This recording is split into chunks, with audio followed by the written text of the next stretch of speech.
Welcome back everyone, I'm Danny the Dinosaur Drawer, and today I'm going to be showing you all how to draw a Cryolophosaurus head. So the equipment I'm going to be using today is a pencil, an eraser, and some paper. So once you get those three things out, we will begin. So our Cryolophosaurus head is facing to the left, which means, the snout is going to be pointing that way, which is a little bit easier for right-handed drawers. So if you're right-handed, hurrah. If you're left-handed, I'm sorry. Just the majority of the world's right-handed. Let's draw a little outline for the snout. It's going to have it's got quite a pointed snout. We're just going to get a feel for how large we want this drawing to be. So I'm going to include very little bit of the neck. And I don't want to make it too big because I'll run out of paper space, so always be aware of that. And have your eraser handy. And one more thing I should say is draw very lightly in this stage where we're doing the outline. And our Cryolophosaurus is going to have its jaws closed, just so it'll fit easier in the paper. I've done a Cryolophosaurus drawing before. It was my profile pic for a long time, but I decided to change it to a picture of my face. So maybe I should change it back to the Cryolophosaurus. Who knows? I might do that. But yeah, this is just going to be a pencil drawing, and that other one I'd done it in color, but we're not going to be coloring today. This frill is the most important thing in Cryolophosaurus. Cryolophosaurus is the feature that makes it a special dinosaur. That's what makes it recognizable. So as you guys can see, I've already put together a decent outline. The eye's going to be right about there. It's going to be a cavity, a large cavity right there. A nostril. It's going to be another cavity showing there. Of course, we've got the teeth. I'm drawing very lightly, and we'll get a little bit more precise later on.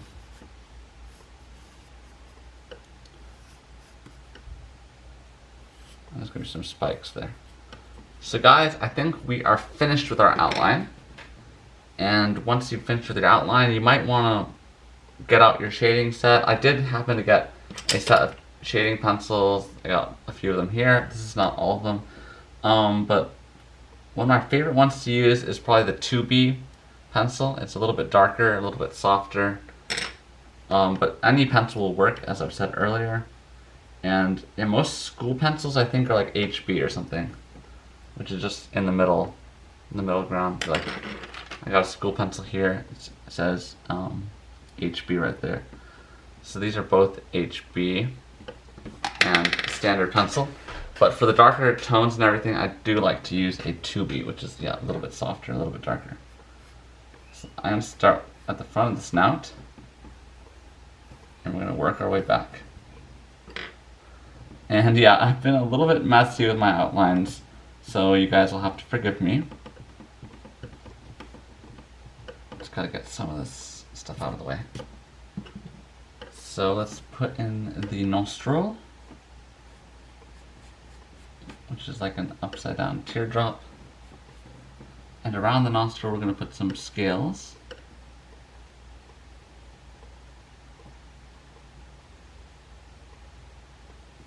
There we go. There's going to be like a little bit of a ridge that begins to build up on the top of the snout. And it's going to connect to the frill. By the way guys, I am copying someone else's drawing as a reference image, so just know that this is someone else's interpretation of how Cryolophosaurus looked. So if you guys think it's scientifically inaccurate, you can't take out your anger on me. You have to go take it out on this artist, whose name currently escapes my mind. Okay, so the frill is going to have a bunch of different sections, like you can see here. And from this angle, that's what it's going to look like. It looks a little bit different from the front, so you guys should go Google Cryolophosaurus. And I hope I'm saying it right. It's got almost like a little secondary frill right about there. A little knob that goes out to the side. Let me erase my original sketch. Alright, so we've got the frill a little bit more detailed now. Let's move on to the eye. So the eye is going to be pretty round.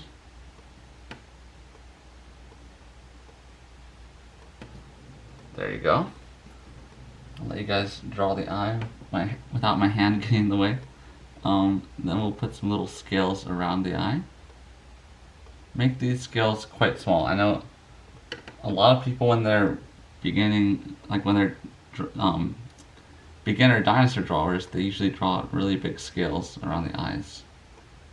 I know this because I've taught live a few kids drawing dinosaurs, and they all draw the scales really big around the eyes when I tell them to do that. So make sure they're small around the eye. And then now we can put in the pupil. So we're going to do like a crescent moon for the pupil. There's going to be a little bit of a white spot right there to make it look shiny and alive, like so.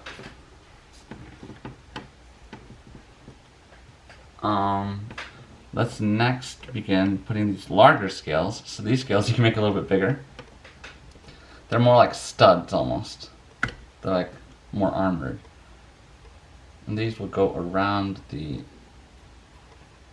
eye cave, I guess you'd call it.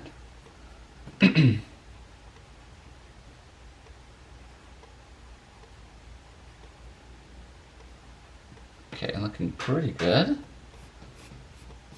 I'm trying to go at a little bit of a slower pace than usual because I realize I've been going a little bit speedy in some of my past tutorials. And I get a few comments where people say, oh, you need to slow down. So I'm trying to go a little bit slower. Because yeah, I can tend to draw very fast sometimes.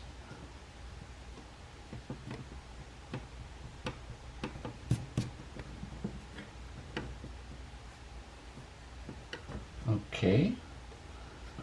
Let's draw the back of the head. So right about there. It's going to have a very serpentine line right there. Here the artist has done an interesting shape. It's like an oval shape up there. And this is just your usual cavity. But this is a little bit interesting here. So yeah, let's continue the scales on this oval area of the back of the head. So now we can begin the line, the lower part of the top jaw. So this line is very important, so you want to take it slowly and maybe use different pencil strokes. You don't want to just go like that with one big sweep of your pencil. You want to take it slowly, make it slope, like so.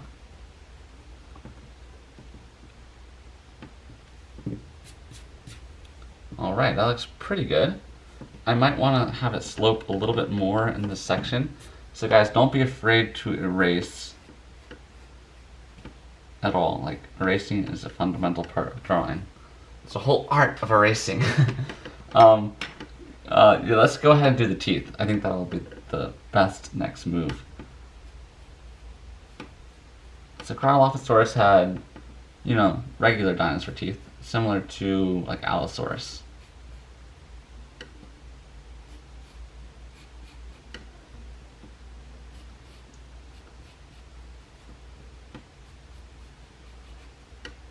Now, if I have my facts correct, Cryolophosaurus was found in Antarctica, which I'm pretty sure is true.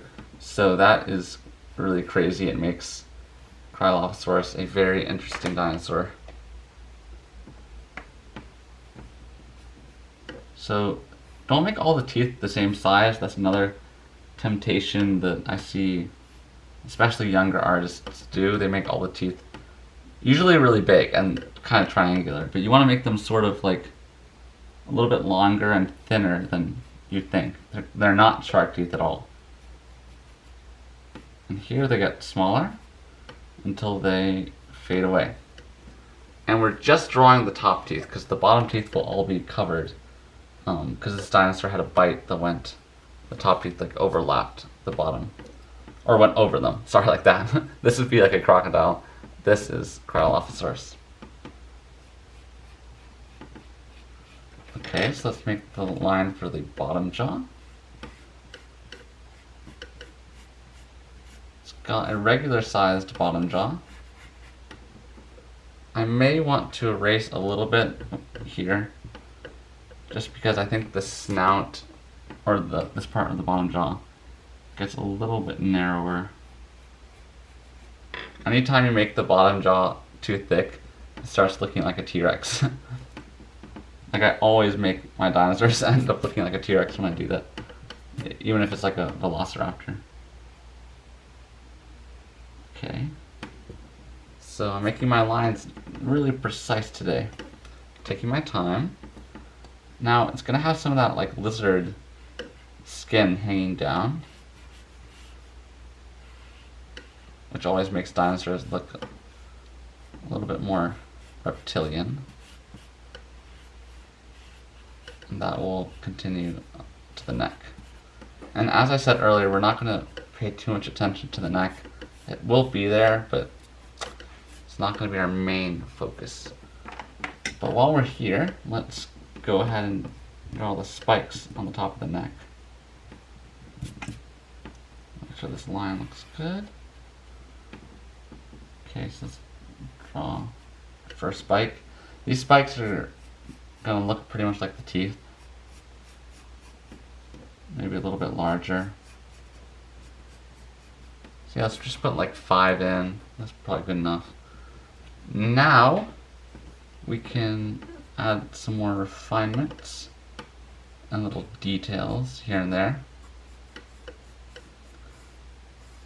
And draw some light wrinkle marks across this cavity. Have some going in different directions. Just adding some skin texture lightly. You want to make it light, otherwise it will take away too much attention. Likewise on the neck, we will add some skin texture. And we are far from finished, you guys, so don't think this is like the finishing step. I'm just adding some texture. Because this is something I don't normally do, but I've been watching some Beanie Draws videos, and he does a lot of skin texture work, which is very cool. Okay, so our dinosaur has reached level 3, I think. Let's find, if you have a shading pencil at hand, like a little bit of a darker one, now's the time to go ahead and bring that out. I'm searching for an appropriate one right now, and I think 4B will work well for what I'm going to do next. And what we're going to do next is shade in between the teeth a little bit, mainly at the top there, under the bottom of the top jaw. Because naturally there's going to be a shadow there. And this will hopefully make the teeth pop out a little bit more at us, and make our drawing look more three-dimensional.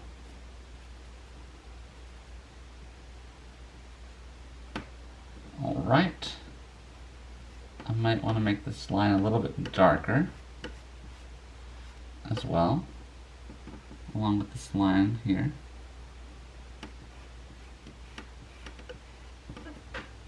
Very nice. I like how that looks. Now I want to darken up the pupil. Now this eye socket area is going to be shaded as well. So I'm going to go ahead and shade under the studs the eyebrow. And it's got quite a few wrinkles underneath the eye.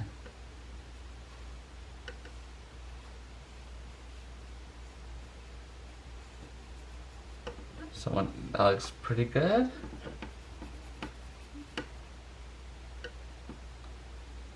Also want to do a little bit of shading on the eyeball. And I realize we haven't done the edge of the actual, the actual eyeball. So that looks a little bit more believable. Looks more alive now.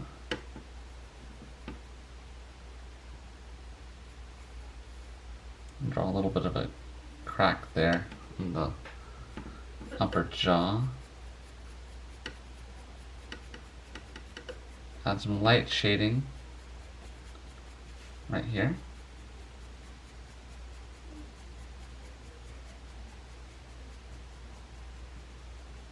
I'll show some texture.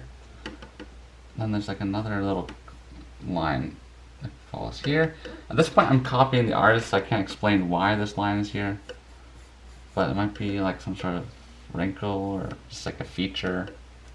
One thing I do know is that below the bottom jaw for sure is going to get some shading. So let's go ahead and shade that. This part's not going to be ultra dark, it's going to be, you know, modest. Try and make, like, sometimes people will make one area of the drawing really stand out, and they can either do that by by pressing too hard with the pencil and like making the shading too dark. And we don't want people's eyes to immediately be attracted to the lower jaw. We want them to see the eye and see all the different cool things of Cryolophosaurus.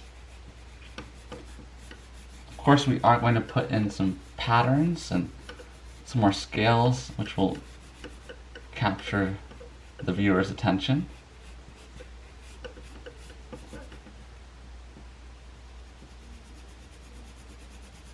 I'll put down a nice tone all along the bottom here. We're going to darken these wrinkles a bit.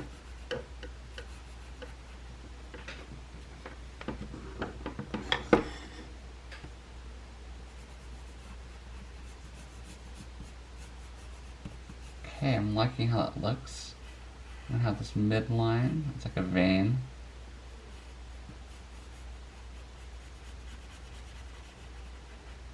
We got to be careful though, because something that happens, especially when you're using shading pencils, is that when your hand goes over a dark spot like this, it's going to carry the graphite and you might do a little bit of a smudging.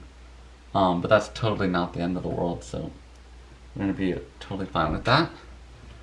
Next, I think we should do some patterns. So the reference image has a cool stripe right about here.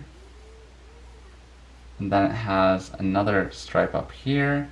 And these stripes are going to be dark, so that's why we're going to be, like, 'cause there are some color stripes, but they're not as noticeable when you're doing it black and white. There's some cool little patterns here. Some blobs. Now these blobs are not going to be totally filled in. We're just going to, I'll show you what we're going to do. We're just going to draw like a little ring, like so.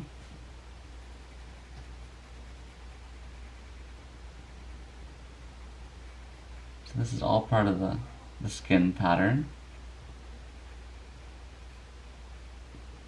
And this was totally up to the artist's imagination, because I don't think there's been any evidence uncovered about dinosaur patterns and stuff, but scientists are probably, or these drawings probably were inspired by colorful reptiles that we see living today.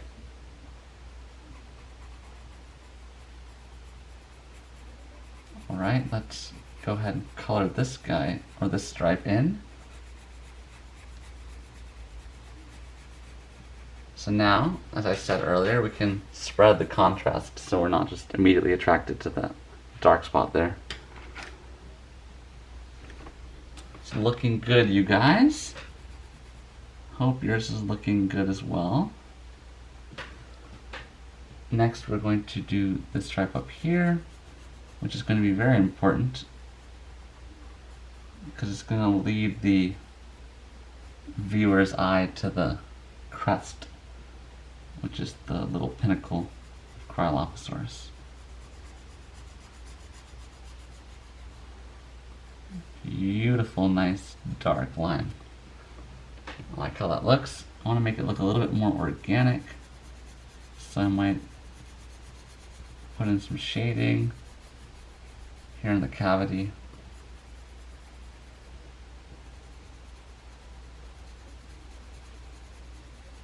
Start nice and dark, the right side, and then as we travel left, we're going to make it get a little bit lighter and just fade out. There we go. Okay, guys. At the bottom here, we did do a little bit of shading, but I'm going to do a little bit more.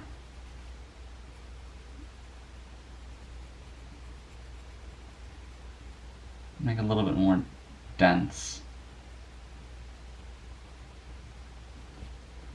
And as you guys can see, it does a glorious effect. It makes the edge of the lip, I guess, makes it look a little bit more rounded.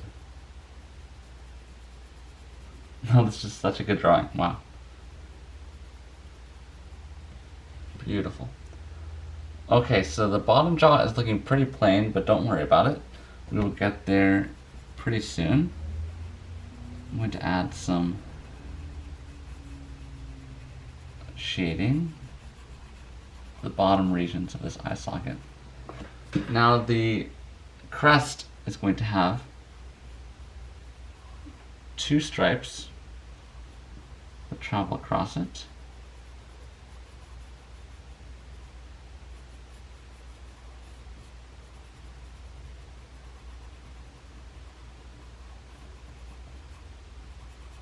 And when you're drawing a living creature, you want to make it, like the different things, look organic. You don't want to make them look man-made, so it's like a zebra stripe. It's like no two zebras are the same, so you don't want to make parts of your drawing look like they're just duplicated.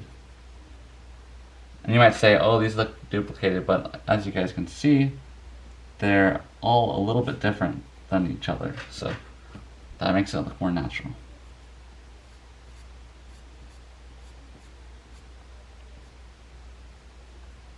Okay. I'm liking how this area is looking. Might add some more shading. Make these lines a little bit darker.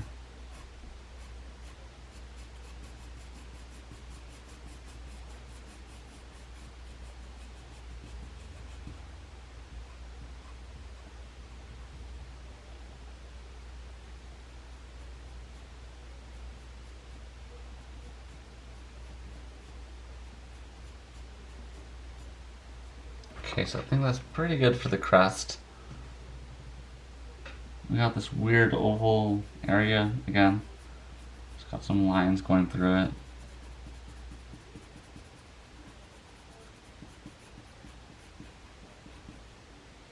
Okay. Also shade under these knobs.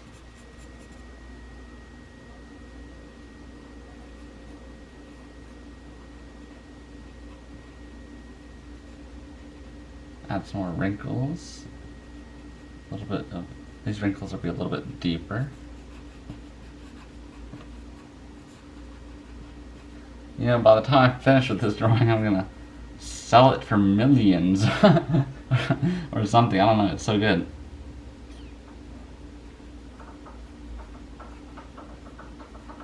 When you finish with your drawing, be sure to go show somebody and ask them what they think about it.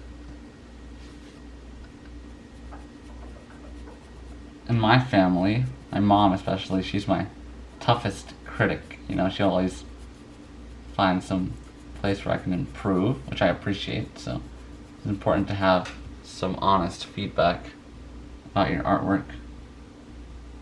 And sometimes if you're the only one there, that's perfect too, because you can finish your drawing and then set it aside and come back later, like the next day or in 2 weeks, and revisit it and see, oh, you come with fresh eyes and you see all these new things, like little improvements you can make, or if you're drawing completely perfect, you'll come back 2 weeks later and still see that it's a masterpiece, you know?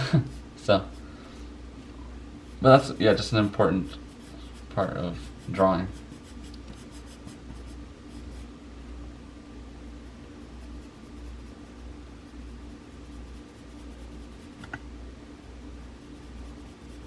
Right now I'm just adding some shading to the top of the neck.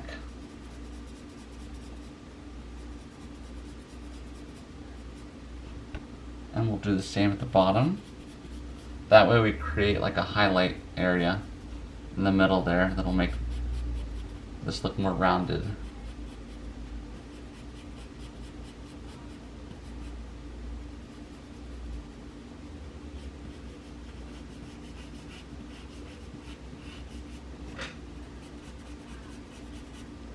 Okay, so the bottom jaw has been waiting patiently for us.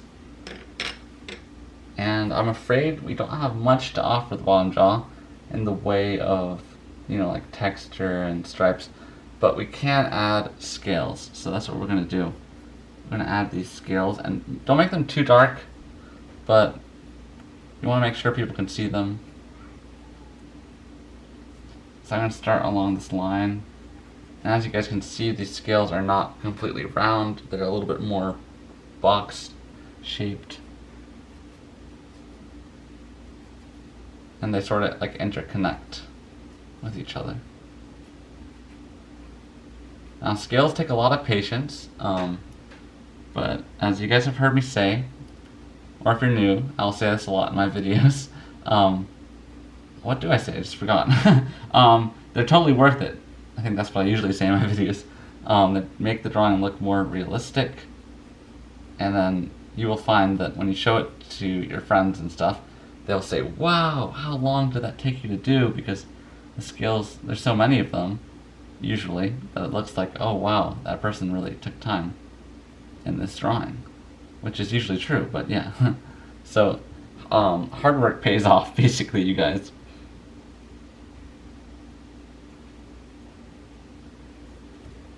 It's looking good. Slowly fixing up the bottom jaw. Now here I'm going to make the scales a little bit smaller. And I'm going to actually start from the tip and move to the right.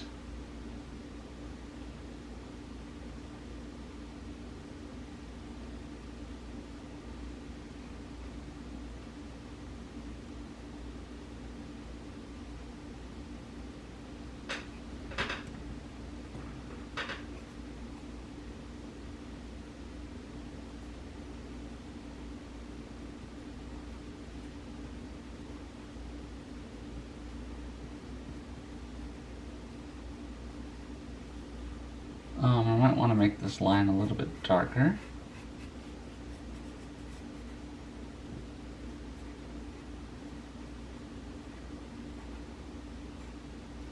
Back to what I said about making things look organic.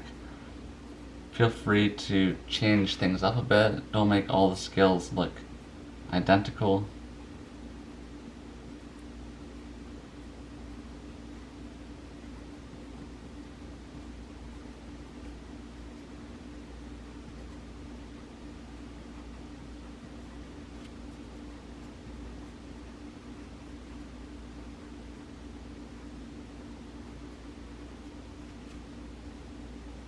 Oh yeah, but boy does it pay off. Wow.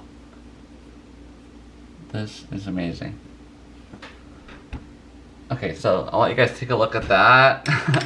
And next, we're going to put some shading around these teeth. Sort of what we did before, but we're going to shade one side of them just so they pop a little bit more.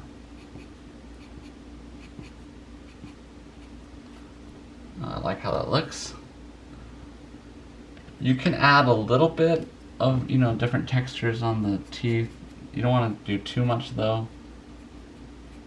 then they will end up fading away. But a little bit won't hurt. Similar to what we did with the spikes. Alright, so now we can tackle scales on the top. Now these scales, I'm probably going to time-lapse this part. Just know that these scales will be a little bit smaller than the ones in the bottom jaw. But same principle. Just draw scales close together. Don't make them all exactly the same, and you will be fine. I'm just going to scale this whole area. Well, you guys will see it time-lapsed. And then I'm not going to really do much more with the neck. But I will see you guys at the end of the video.